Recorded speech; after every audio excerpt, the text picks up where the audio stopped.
이 박정훈 전 수사단장, 고 최상병 사건, 사망 사건을 수사하고 있던 이 박정훈 전 수사단장에 대해서 군 검찰이 어제 사전 구속 영장을 신청을 했는데요. 그보다 앞서서 이 윤석열 대통령과 그리고 이 정부 관계자들의 모습들이 상당히 좀 이상합니다. 그래서 오늘 첫 번째 아이템은 이 워터게이트와 그리고 이 윤석열 대통령 하에 이 해병대 게이트, 어떤 공통점과 어떤 얘기들이 겹치는지 좀 살펴보려고 합니다. 이 해병대 게이트와 그리고 워터게이트 관련한 내용 기사를 써주신 이 개건특파원 이상현 기자 모셔보겠습니다. 안녕하세요. 네, 안녕하세요. 네, 오랜만에 이렇게 연결하는 것 같습니다. 네, 지금 특파원 시선으로 저희가 미국 워터게이트와 그리고 한국 해병대 게이트 이 기사를 써주셨는데, 일단은 이 공통점이 좀 보이는 것 같아요. 뭐 예를 들면 워터게이트에서도 이제 존 F 케네디에 대한 어떤 컴플렉스를 갖고 있던 정부와 새로운 정부와 그리고 이 전임 정부에 대한 또 컴플렉스를 갖고 있는 현 정부, 공통점이 있는 것 같은데 좀 어떠십니까? 네, 일단 뭐 그런 측면에서 접근하는 게 가장 쉬운 방법일 텐데요. 네. 이제 무엇보다 이제 가장 중요한 것은 지금 양국의 그 양 대통령이, 즉 비교되는 대통령, 이 닉슨 대통령과 윤석열 대통령 모두가 네. 이 정치를 화합의 예술로 보는 게 아니라 대결과 전쟁으로 생각했다는 거죠. 항상 적대적인 상대방을 설정하고 그들로부터 권력을 뺏어서 지키는 그런 것이 중요하다고 생각했던 사람들인 것 같아요. 그러니까 항상 상대방에 대한 견제하고 감시하고 내가 눌러야 되는 집단 이렇게 생각을 하지 않았을까? 지금까지 이렇게 진행되는 과정을 보면 네. 그렇기 때문에 그때 그 당시에는 반정부 세력이라고 했고요. 네. 지금 현재 한국에서는 카르텔이라고 하죠. 그렇죠. 그리고 윤석열 대통령이 최근에 반국가 세력이라고 얘기하기도 했습니다. 네, 그렇습니다. 반국가 세력이고 무엇보다 언론과 야당과 힘을 합쳐서 정부를 전복하려고 한다거나 반국가적인 행동을 하려고 한다라고 생각을 하는 거죠. 네. 잠시만요.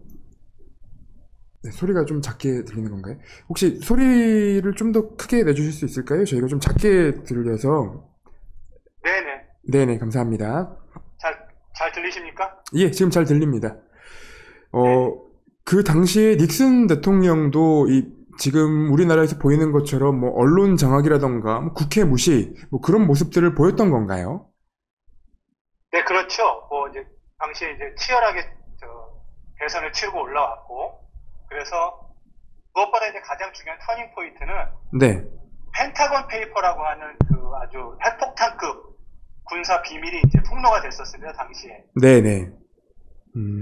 월남전에 이제 미국의 불법적인 개입을 다룬 문서였는데 그 문서가 뉴욕타임스하고 워싱턴 포스트에 폭로되면서 굉장히 패러노이드, 편집증적인 모습을 보일 정도였다고 그렇게 표현을 하더라고요. 편집증적인 모습. 네네. 예.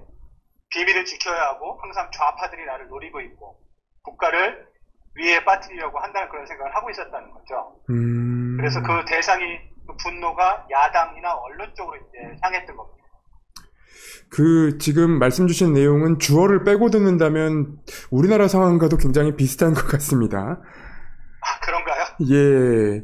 최근에 그러니까 윤석열 대통령이 직접 얘기한 것들을 살펴보면 언론과 그리고 야당이 24시간 내내 그 정부 비판적인 얘기를 한다, 이런 얘기들도 했었거든요.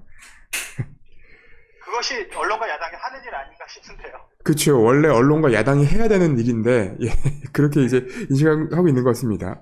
그러면 이 추가 기밀 누설을 막기 위해서도 이 닉슨 대통령이 또 조직을 파견을 했던 거죠? 백악관에 아예 조직을 만들었는데, 비선 조직이죠, 한국말로 하면. 네. 영어로는 플러머라고 하는데, 이제 배관공이에요. 배관공, 네네. 왜냐면, 흘러나가는 누수를 막겠다는 거죠. 그런 의미에서 이제 배관공이라는 이름을 자기네끼리의 작전명이었을 텐데, 네네. 이렇게 붙여서 사람을 고용해서 도청도 하고, 또 미행도 하고, 뭐 매춘부들을 사가지고 호화 파티를 벌여서 상대 정적을 궁지에 빠뜨리기도 하고 이런 여러 가지 공작을 기획하고 직접 시행하기도 했습니다. 이게 그러면 어떻게 걸리게 된 건가요? 이제 워터게이트 사건 이제 1972년 6월에 발생했었죠. 네네. 그 민주당 본부 당시 이제 닉슨이 재선을 하기 위해서 네. 68년에 처음 당선이 됐고요. 72년 11월에 선거가 치러지기로 돼 있는데 6월 달에 민주당의 후보가 정해지니까 민주당의 그 선거본부가 있는 민주당 전국위원회가 있는 워터게이트 빌딩. 네네. 그 빌딩 이름이 워터게이트인데 그 사무실에 몰래 침입을 해서 도청장치를 설치하다 경찰에 붙잡힌 거죠. 아. 그 플럼 네네. 배관공들이 그런 일을 한 겁니다. 그러면 당연히 이 청와대, 그러니까 백악관과 관련된 사람들이 잡혔다면 대통령한테 불똥이 튀었을 텐데, 그러면 그 당시에 불똥이 튀지 않기 위해 어떻게 좀 행동을 했었나요? 최대한 은폐를 한 겁니다. 증인들을 매수를 했고요. 그 다음에 네. 그 작전에 참가했던 그 범죄자들이죠. 네네. 한 5명이 체포가 됐었는데 모두 이제 입을 닫게 하는 조건으로 돈도 줬고, 그 다음 경찰과 뭐 FBI까지 매수하려고 했었어요. FBI까지도요. 네네. 예, FBI도 압력을 넣었었고 CIA에도 압력을 넣어서 사건을 은폐하려고 했고요. 네. 그래서 어느 정도 성공을 했습니다. 근데 이제 워싱턴 포스트의 두 기자가 이제 이것을 파고들면서 네. 끈질기게 파고들었죠. 1년 넘게 거의 2년 동안 이 사건을 파고들면서 실체가 하나하나 드러나게 된 거죠. 그러면 그 당시에 이 사건들이 수면 위로 이제 올라왔을 때 닉슨 대통령은 어떻게 이제 변명을 했었던가요? 닉슨 같은 경우는 자기는 전혀 몰랐다. 자기 지시한 적도 없고 관여한 적도 없고 알고 있지도 못했다라고 말을 했어요. 지시를 했는지 안 했는지 여부는 끝까지 밝혀지지 않았지만 네. 분명히 알고 있었고 또 그것을 은폐하는데 가장 주도적인 역할을 한 것도 닉슨이었다는 것이 이제 다 드러나게 된 거죠. 그렇죠. 네. 이게 그 측근들이 네네. 벌인 일이긴 했지만 네. 대통령의 지시로 이제 완전히 덮으라라는 그 명령을 시행했기 때문에 네. 결국은 사법방해, 한국으로 치면 수사방해겠죠. 네. 그 다음에 권력남용, 한국으로 치면 이제 직권남용이죠. 직권남용이라는 네네. 예, 죄가 돼서 이제 그런 증거들이 다 들어가게 돼서 이제 의회에서 탄핵될 위기에 처하니까 도저히 안 되겠다 싶으니까 스스로 물러나게 된 겁니다. 탄핵된 다음에 또 형사소추가 기다리고 있을 수 있으니까 네. 협상을 한 거죠. 물러나는 대신 모든 민형사상의 책임은 지지 않는다. 그래서 물러나자마자 이제 후임으로 임명된 제럴드 포드 부통령이 모든 죄에서 사면을 해줬죠, 곧바로. 그럼 이 사건은 이번 최근에 이제 벌어진 해병대 게이트 고 최상병 사건과 관련된 사망 사건과 관련된 그 전 수사단장이 들었던 얘기들과도 굉장히 좀 비슷한 맥락이 있는 것 같아요. 그 어제자로 그 박정훈 전 수사단장이 그 군 검찰에 제출한 진술서를 보면 VIP가 개입했다라는 얘기를 그 김계환 해병대 사령관이 얘기를 했고, 그리고 국방부에서 기자회견을 취소한 이후에 어떤 이유로 취소를 했는지 논리를 개발해라 뭐 이런 식의 지시도 있었던 것 같은데, 지금 이 워터게이트 사건처럼 고 최상병 사건 관련해서 이 수사단장에 대한 어떤 이 항명, 그리고 이 사람이 잘못하고 있다라는 식으로 군 관련자들 그리고 윗선들이 계속 몰아가고 있는데, 이 사건은 좀 어떻게 보고 계십니까? 만약 그게 사실로 드러나게 되면 워터게이트급의 파문이 일지 않을까 싶은데요. 무엇보다 그렇죠. 이제 처음에 대통령의 지시로 그런 일이 벌어졌다. 그거 자체가 위법이지 않겠습니까? 그렇습니다. 네, 결론난 수사 결과를 아무런 관여도 할 수 없는 다른 공직자가 관여해서 수사 결과를 뒤집으려 한 것 자체가 권력 남용이 되겠죠. 직권 남용이. 그렇습니다. 네네. 근데 더 심각한 것은 이 워터게이트 사건에서도 드러났듯이 그것을 덮으려고 여러 명이 협조를, 그러니까 조작을 했다는 그 증거가 드러나게 되면 그게 더 커지는 사건이 되는 거죠. 그렇습니다. 말을 맞추고 거짓말을 하게 하고, 뭐 그게 이제 권력으로 누를 수도 있고, 자기들의 범죄를 은폐하기 위한 것일 수도 있지만 최고 권력 내부에서 그런 일이 만약 벌어졌다면 워터게이트하고 비슷한 사건이 될 테고 그야말로 정말 탄핵이나 사임까지 가야 되는 그런 사건이 저는 될 수도 있다고 봅니다. 이게 좀 사건 맥락을 계속 살펴봐도 윤석열 대통령이 정치적인 이익을 얻을 수가 없는 사건이고 굳이 이렇게 할 필요가 없는데 왜 이렇게 행동을 했다고 보십니까? 일단 닉슨 대통령부터 좀 살펴보면 좋겠는데요. 네네. 닉슨 대통령도 전혀 그렇게 할 필요가 없는 사건이었습니다. 당시에 민주당 후보라 선출된 조지 맥거번이라는 후보가 굉장히 약체였고요. 네네. 민주당의 내분이 일어나서 민주당의 많은 의원들이 오히려 닉슨을 지지한다고 했었어요.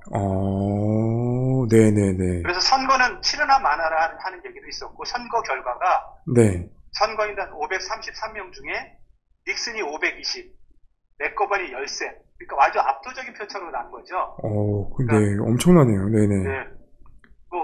당시에 이제 언론이나 모든 정치 분석가들이 선거는 해보나 마나라고 할 정도였는데도 네. 이런 일을 벌인 겁니다. 그래서 왜 이런 일이 벌어졌을까 이제 사람들이 그 닉슨의 심리학을 연구하는 사람들이 별도로 있을 정도인데요. 네. 그러니까 아까도 말씀드렸듯이 이 정치를 대결과 승리의 도구로 생각한 거죠. 그래서 전쟁에서 이기려면 확실히 승리해야 된다. 상대방을 확실히 짓밟아야 된다. 그리고 만에 하나라도 나에게 불리한 경우를 남기면 안 된다라는 그런 강박관념이 빚어낸 결과라고 보는 해석이 가장 많습니다. 그러면 네네네 말씀 주시죠. 말씀하세요. 한국도 마찬가지라고 봅니다.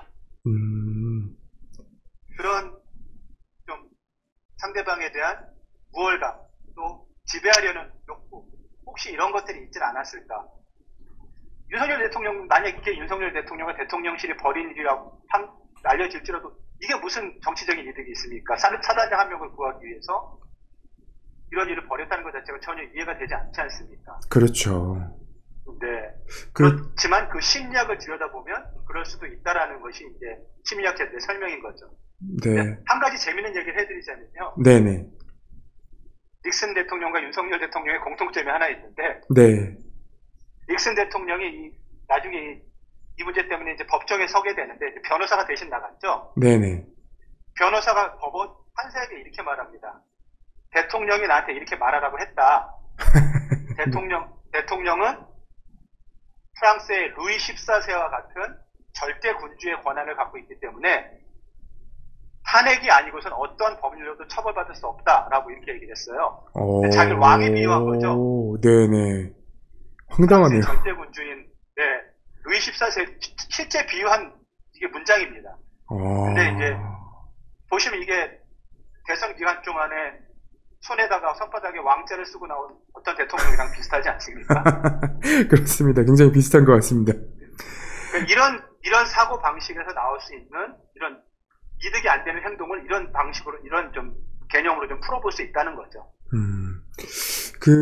최근에 이제 정부가 과거 군사정권 시절로 돌아가는 것 같다라는 비판까지 나오고 있는 상황입니다. 최근에 저희가 국정원의 국내 정보 수집 권한을 대통령이 시행령으로 지금 되살리려고 하고 있다라는 점도 좀 얘기하고 있는데, 지금 닉슨 대통령이 하는 것처럼 그러니까 닉슨 대통령이 CIA라던가 FBI라던가 그렇게 장악하려고 하고 외압을 넣으려고 했던 것과 비교해 본다면 오히려 우리나라에서는 지금 아예 그냥 대통령의 지시를 받으면 그런 일을 할 수 있도록 만드는 것 같아서 좀 우려도 지금 있는 상황입니다. 그래서 앞으로 닉슨 당시 네네 앞으로 말씀하시죠. 말씀 주시죠. 네네. 네, 닉슨 대통령 때도 그랬습니다. CIA 한국으로 치면 이제 국가정보원이겠죠. CIA의 지시를 해서 자기가 저지른 이 조작의 비용을 CIA 예산으로 처리하라고까지 지시를 했을 정도예요. 당시에는 그런 일이 가능했었습니다. 네, 진짜 무섭네요. 네네. 이제 그것이 이제 이 닉슨의 워터게이트 사건을 지나가면서 국민들이 그 실체를 알게 된 거죠. 절대 권력이 어떻게 이렇게까지 할 수 있는지를 낱낱이 알게 된 겁니다. 그러면 일단, 네네네. 요 사건이 앞으로 이제 박정훈 대령 사건으로 불거지긴 했지만, 뭐, 제가 볼 때는 정부 곳곳에서 내부 고발자들이 나온다면 비슷한 류의 사건들이 계속 벌어질 것도 같은데, 일단 이 박정훈 대령 사건은 앞으로 어떻게 될 거라고 좀 예상을 하십니까? 일단, 이 워터게이트 사건을 봤을 때, 네. 결국은 진실이 밝혀지기 위해서는 내부 고발과 양심 선언이 있어야 된다고 봅니다. 네네. 네. 그때 특검이 진행됐었고요. 이제 그런 네네. 절차적인 것은 정말 필수적이겠죠. 특검도 있었고, 의회 청문회도 있었고, 진실을 밝히려는 제도적인 노력이 있었고요. 네. 그건 야당이 할 몫이라고 생각을 하고요. 네.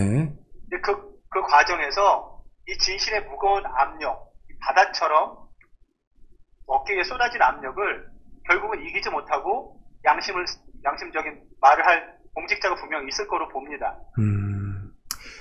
네. 그래서 그런 한마디의 그 양심 선언이 터져 나오면 이제 그때부터 이제 좀 걷잡을 수가 없게 되는.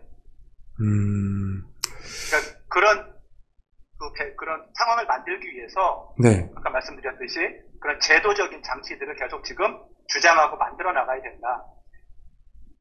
그렇게 생각합니다. 예, 말씀 주셔서 감사합니다. 예전에 저희가 지난번에 연결했을 때가 그 윤석열 대통령의 대통령실에 그 도청을 당했다 뭐 이런 이슈로 한번 연결을 했던 걸로 제가 기억을 하는데 오늘도 이제 워터게이트 얘기하다 보니까 도청 얘기 갑자기 기억이 났습니다. 최근까지도 우리 대통령실에서는 도청을 당하고 있는지 혹은 도청을 안 당하고 어떤 도청 방법으로 도청을 당했었는지 뭐 그런 내용들은 하나도 얘기 안 하고 있는데 미국에서는 이런 얘기는 뭐 나오는 게 좀 있을까요? 이제 미국에서는 다른 나라에 대한 도청은 합법입니다. 그러면 합법적인 네. 일에 대해서 정보 수집 활동에 대해서는 언론에서 다룰 필요가 없겠죠. 합법적이니까요. 지금도 하고 있다고 보시면 될 것 같아요. 근데 이제 네. 한국에서 어떻게 그것을 막고 있느냐가 문제인 거지. 그렇습니다. 미국 CIA는 지금도 하고 있습니다. 지금도 시도를 하고 있고 직접 당하고 있을지도 모릅니다. 이제 네. 한국 정부가 그것을 어떻게 막고 있는지가 이제 관건인 거죠. 네, 오늘 이런 내용들 전해주셔서 감사합니다. 다음에 또 기사가 나오면 다시 한번 연결 부탁드리겠습니다. 네, 감사합니다. 예, 감사합니다.